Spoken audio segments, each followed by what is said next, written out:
Welcome, everyone, to Family Talk. It's a ministry of the James Dobson Family Institute, supported by listeners just like you.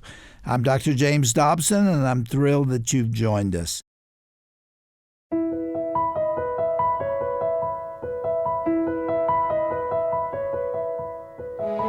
Hello, and welcome to Dr. James Dobson's Family Talk.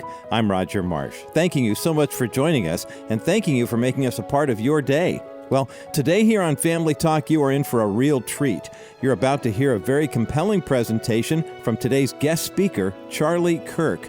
Charlie was recently here in Colorado Springs at an event organized by our own Dr. James Dobson. Over the next couple of days, you're going to hear Charlie's firebrand presentation given from the main stage at that event. Then on Wednesday, you'll hear our own Dr. Dobson take the stage and join Charlie for a one-on-one conversation about the current state of culture in America, what they think the future holds, and what we can do about it. Now, if you're not familiar with Charlie Kirk, let me tell you a little bit about him.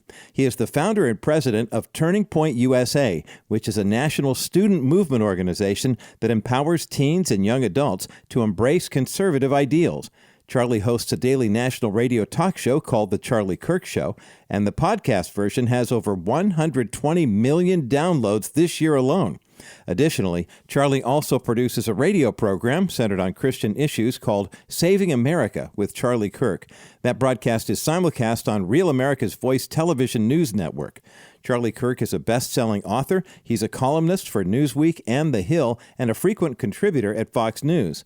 He reaches over 100 million people on social media every year and was named in Forbes magazine's 30 Under 30 list recently. He has also been awarded an honorary doctorate from Liberty University for his exceptional leadership and his outspoken conservative voice. Charlie is married to Erica, and they have one daughter. Here now is Charlie Kirk on today's edition of Family Talk.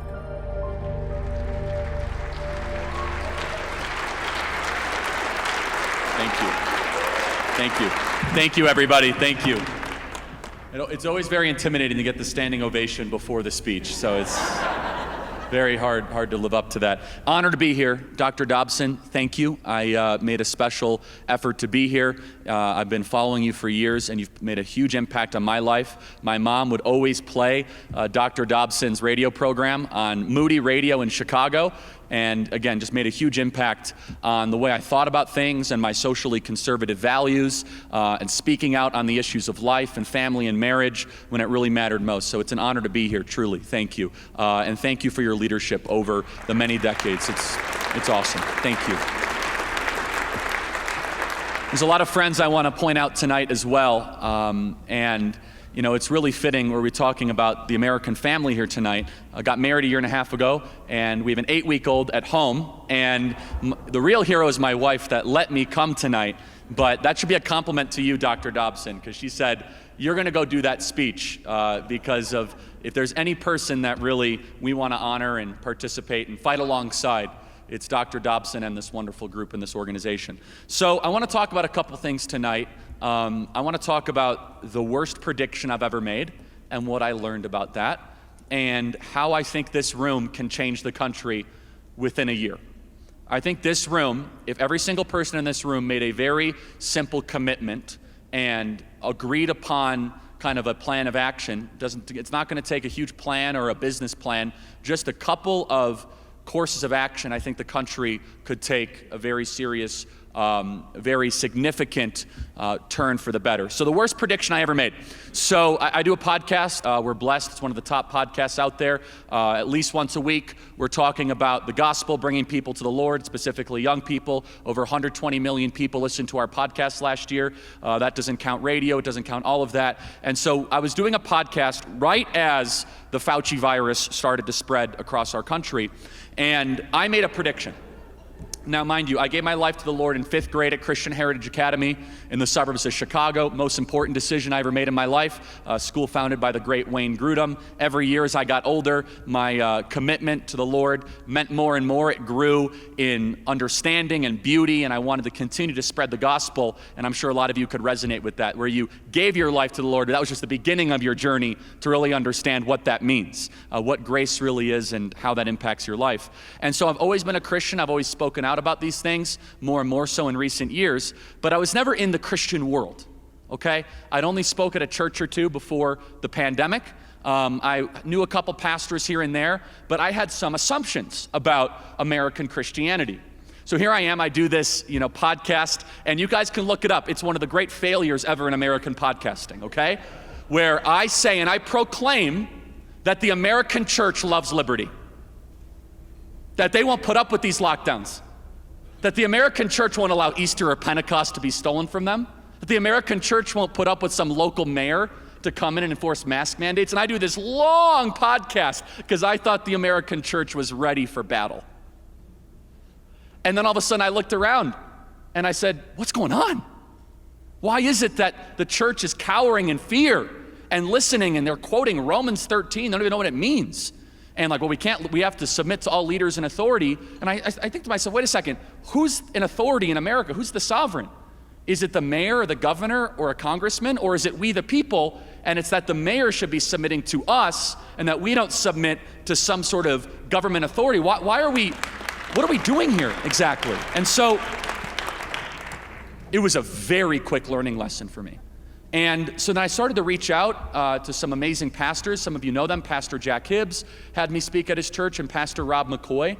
And there was this remnant of some pastors that decided to open up their church in defiance to these awful unconstitutional orders where, of course, strip clubs were called essential, marijuana clinics were called essential, liquor stores were called essential, all abortion factories were called essential. But if you wanted to celebrate the Pentecost Sunday or Easter, they're going to come after you with restraining orders, police, and you guys lived through all of that.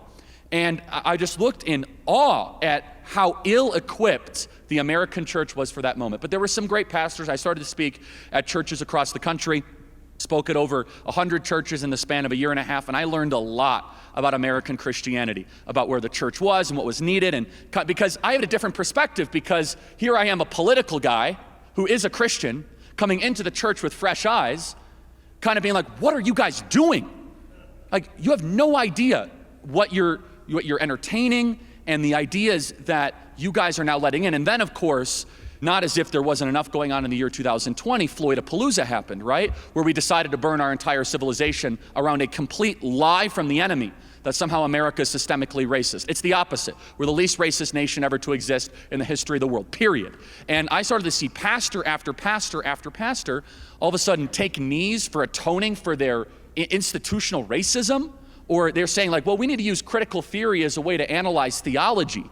Or, one church after the other saying that we're going to go march in the streets with Black Lives Matter. And I said, what is going on? And in a year where the American church was needed more than ever, we have to be very honest as Christians, it was a failure. It was an abject failure. When the world was looking for moral guidance, when things were getting confusing and it was chaotic, was the church there to stand boldly? When I say the church, I know a lot of you say, well, my pastor is great, my pastor is great. Let's be honest, the vast majority of churches did not pass the test, okay? Vast majority of churches stayed locked down. They submitted, I think, immorally to these government authorities. They did these things they shouldn't have done. And so here I am, and I say, man, there's something that we got to do that's more. And there were obviously some phenomenal churches that I think did the right thing.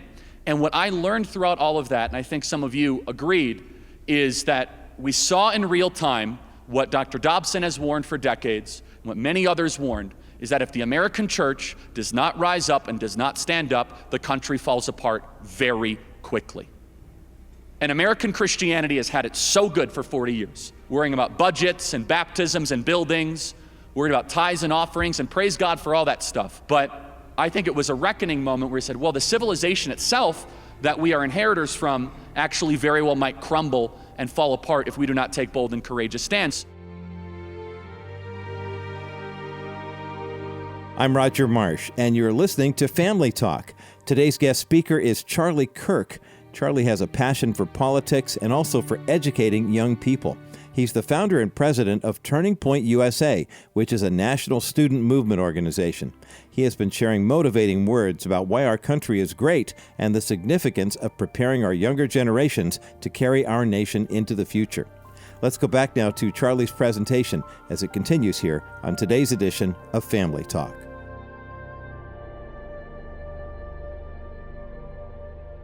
I I believe there's 3 types of churches in America. And the first type of church is the courageous church. We need more pastors to be in the courageous category. Honestly, it's less than 5% of all American pastors. Here's a test, and Victor Marks knows this because Victor speaks at a lot of churches for us. Did your pastor celebrate Roe versus Wade being repealed? If not, find a new church. It's that simple. Let's start there. If they did not do a party, a celebration, how about this? Has your pastor spoke out about how there are other churches having drag queens in their church? You guys know this, right? Hundreds of American churches now have drag queens and transgender activities happening within the church. Is your pastor mentioning that, talking about that, or is it just complete and total silence? So the courageous church leans into current events with always having Jesus at the center. You know, some of my critics, they say, Charlie, you want to make the church political. That is not true. Jesus should always be the center of everything we do. The most important thing is Jesus Christ, always spreading the gospel, getting people to believe in Jesus. The second most important thing is to make sure we can do the first thing. To make sure that pastors are not raided by the FBI for praying outside of pro-life centers. To make sure that churches are not shut down and deemed non-essential. If we don't focus on the second thing at all, we say, well, you know, Charlie, I just preach the gospel here. How many times have we heard that? I just preach the gospel. That's all we do. We just preach the gospel around here. Coward. That's what that is. And that's the second type of church, is the cowardly. And if I'm talking too intense for you, sorry, I mean, you guys, you could bring it up with management, okay? So the second type of church is the cowardly church. I love the cowards, and you should too, because cowards can be turned. Cowards deep down know that they're doing something wrong. Here's what they'll say. They'll say, well, it's really not clear what the Bible says about these matters. That's what I hear all the time. Okay, how about here's 3 issues that every single pastor in America should step up and talk about immediately. God created man and woman. Period. There's no other genders. There's no gender fluidity. It's garbage. And by the way, I have very little compassion for these pastors. I'll tell you why. I go do that at the University of Texas, Austin, okay? I'm asking you to do that to your congregation. I'm not even asking you to do it hostile. I'm asking you to say God created man and woman, and there is no such thing as gender fluidity. There is a thing of gender dysphoria of people that suffer from a mental condition. We should have compassion for those people. We're not going to put up with the medical mutilation of our children. We're not going to put up with children getting administered Lupron, like what's happening at Vanderbilt University Hospital or Boston Children's Hospital. And I ask myself, I say, where is the church unifying in big numbers against the real-time, medieval-style female genital mutilation equivalent that we see in the country? And what I hear from some pastors is, well, that's not really our role. And isn't that interesting? And I ask, well, then what is your role? And they say, well, our role is just to bring people to Jesus Christ. And I say, well, how's your attendance been since COVID? Vast majority. Well, it's down. You know why it's down? Because your congregation doesn't respect you. That's why. Because they're going to not just hear about the gospel, but the gospel is truth. In the beginning was the Word, and the Word was God, and the Word was with God. The spoken truth is Jesus Christ. He didn't just say true things, He was truth. And if you can't just say a little bit of an inch of a thing to your congregation about biological reality, then you shouldn't be pastoring a church. Okay, that's the first. And the second thing is this: life begins at conception. It's not that hard. We don't have to overthink it. And the kind of abortion debate right now in America is raging, and a lot of people are, getting fired up about it. The church should be leading on it. The church should be leaning in and talking about this every single day. And I had one pastor that emailed me. He said, well, I'm going to lose congregants. Good. You should try to bring your church down to a manageable size and then build it back up with people that actually love the truth. If someone's going to leave because you're talking about life beginning at conception, you're not running a church. You're running a TED Talk with a rock concert, wearing skinny jeans, trying to increase your tithes and offerings to sell more books for your fragile little ego. You're not a pastor.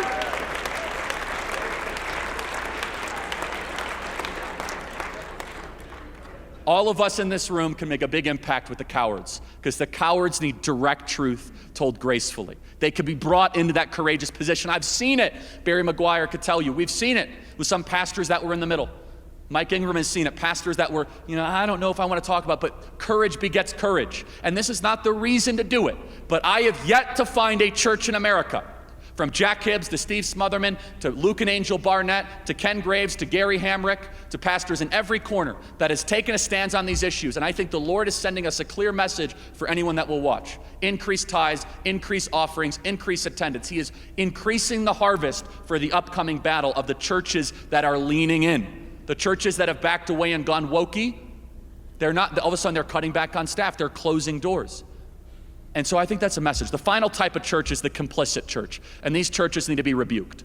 These are the churches with the gay flags outside of them. These are the churches that are doing the drag queen whatever stuff in them. And I just want to make sure you all know this, because we talked about it earlier, which is there are hundreds of churches across the country, Church of Christ in Tampa, Episcopalian churches, and Lutheran churches, where they have people in full drag outfits doing children participation ceremonies in the church. And if you don't know that, I encourage you to get more involved in really what's happening in American Christianity right now.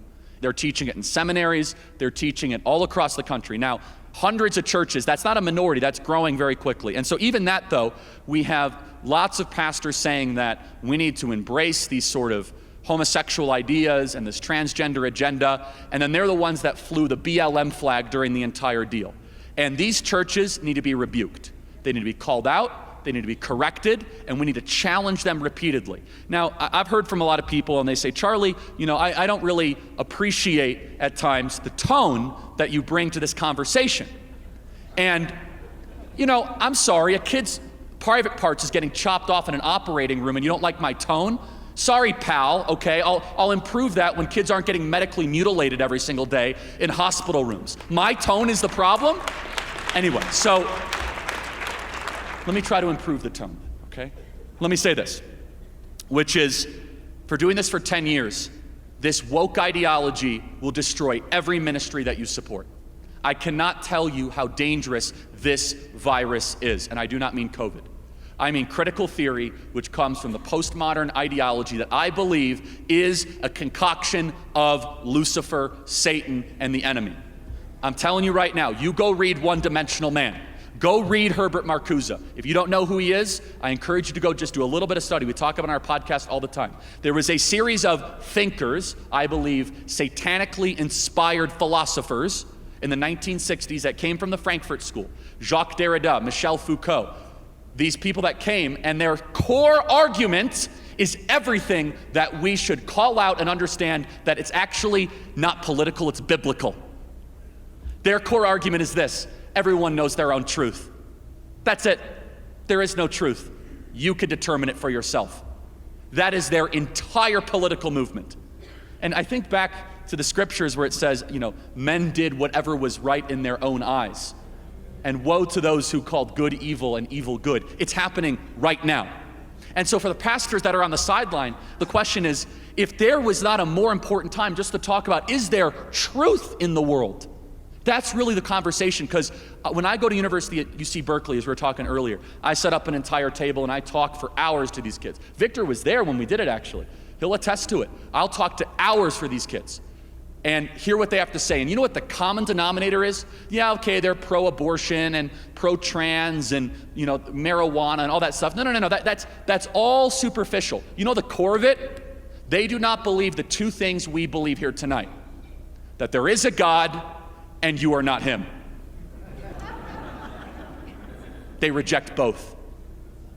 They believe that there is not a God, and if there were to be a God, it would be me, because I'm the most important thing ever to exist. And as soon as you start talking about truth, their eyes get big, and they've been trained very well, paid for by their parents, of course, when they got sent to college, to respond with this: whose truth exactly? The white supremacist, colonial, heteronormative, misogynistic truth of the American culture? They know how to respond. And so you look at all these dynamics, it's not political, this is spiritual, guys. Everything about this is spiritual. From the transgender debate to the abortion debate, it's all getting back to the question of, is there truth? And we're supposed to now rely on secularists to do this argument for us? That's what the church has done. The church has outsourced the most important debate in 100 years to secularists. And by the way, they're doing their best. God bless them. You know how many times I have kids that come up to me and they say, Charlie, I'm not a Christian, but I don't know why pastors aren't fighting alongside me as I'm trying to fight for the idea that there might be truth out there. I say, good question, I don't know. You understand that the people that are carrying the water of the most important debate, literally against Lucifer aims and ambitions, are usually not Christians. It's not, I can tell you this, it's not the Christians on campus. The Christian groups on campus, totally woke, off the reservation, right? And so there is this amazing call to action that I think all of a sudden we recognize and realize that we are not just in the spiritual battle, we're in all these implications happening here. And it comes down to that question, which is, how do you know a line is crooked if you do not have a straight line to compare it to? You remove truth from a society, all you have is power and pleasure. That is it. And you want to know why we have the most depressed, suicidal, anxious, and psychiatric medicated generation in history? Because the church went to go try to be liked by the world instead of trying to spread truth to the world. I heard for years, someone said to me, nice person, they said, well, Charlie, don't you believe that we should try to get the world to like us first, and then we'll get them to like Jesus? And I said, how's that working? No, seriously, we've tried that garbage for 30 years. The least religious, least married, most likely to commit suicide generation, and least likely to have a child. Least likely to go to church. And what have we done? We have watered down the gospel at every single turn. Well, the kids don't want to hear about Leviticus. We have to cop that out, as Andy Stanley would say from Georgia. The Christian faith is more than the 66 books of the Bible. It's really just the testimony of Jesus of Nazareth. And I always ask the question is, well, if that's true, then why did Jesus quote Deuteronomy so much? I guess we have to know kind of what Deuteronomy is to know what he's saying. Like, oh no, we can't say that. And it kind of goes back to this core question, and I believe this, and Barry and I have talked about this a lot, is bad theology leads to bad politics. And this is where the woke thing comes in. And Christians have no idea, most Christians, what's going on. At the core of woke is an entire rigorous academic philosophy called deconstructionism.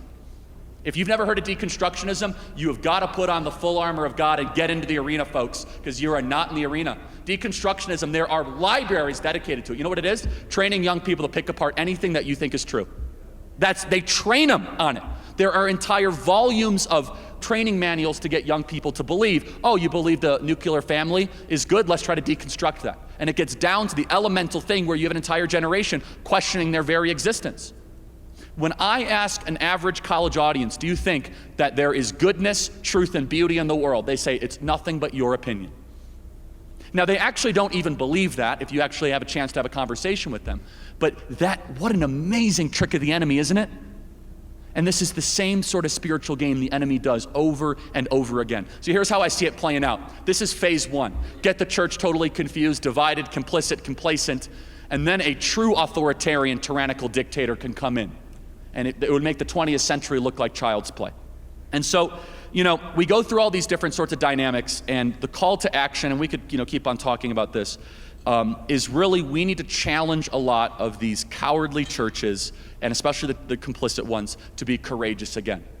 And I get asked all the time, they say, Charlie, why is it that this generation is so liberal or so, atheistic or so secular? And yes, of course, it's the colleges, it's all these sorts of things, but I think back to, Billy Graham. And Billy Graham called socialism Satan's religion. Did you know that? That he called socialism Satan's religion multiple times? When was the last time I heard an American pastor say that? Not recently. And you think about it, it's totally true. It is Satan's religion. It's a core belief that the state is God and that we must deconstruct it from within. And I have to say, one of the reasons why I love Dr. Dobson's work and all of this, I got to say is, we think back to the 10 Commandments. The only one of the 10 Commandments that involves your country and a promise is honor your mother and father. It's the only one of the 10 Commandments that says, honor your mother and father so you may live long in the land of which you are in. And we have raised an entire generation to not just dishonor their parents, but to curse their parents.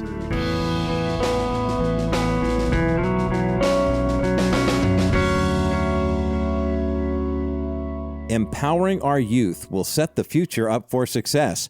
And it is so important, the work that Charlie Kirk is doing here in America to help further that goal. I'm Roger Marsh, and we've just heard part one of a powerful presentation from Charlie Kirk of Turning Point USA. To hear this message again in its entirety, please head over to drjamesdobson.org. And join us again tomorrow to hear the second part of Charlie Kirk's presentation here on Family Talk. A quick reminder for everyone that tomorrow, in fact, November 29th, is Giving Tuesday. If you've never heard of Giving Tuesday before, it's a cultural and social media campaign that has really grown throughout the years. It's held the Tuesday after Thanksgiving, and it's a global one-day generosity event. Here at the Dr. James Dobson Family Institute, we would love for you to consider making a financial contribution to us tomorrow on Giving Tuesday. We are a listener-supported program, and we would not exist were it not for the gratitude of listeners like you. So for more information on how you can make a donation tomorrow on Giving Tuesday, visit us here at drjamesdobson.org. That's drjamesdobson.org. Or you can give a gift over the phone when you call 877-732-6825. That's 877-732-6825. And by the way, I should mention, if you contact us today, either online or by the phone, and you want to make a gift today, we'll be more than happy to accept it today as well. Or you can give it on Giving Tuesday or any day the Lord leads you to. Thanks so much for joining us today here on Family Talk, and be sure to join us again tomorrow to hear the conclusion of Charlie Kirk's powerful presentation.